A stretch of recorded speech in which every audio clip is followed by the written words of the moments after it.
Watch this video to learn use of lambda function. This function is used to add 10 in given number x.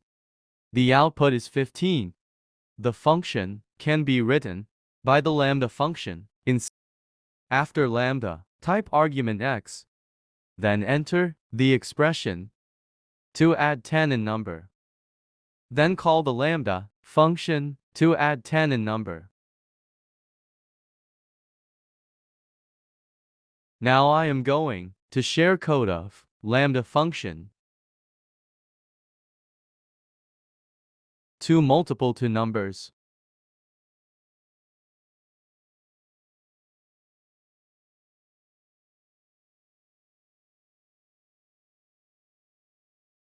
The output is 8. Thank you for watching my video.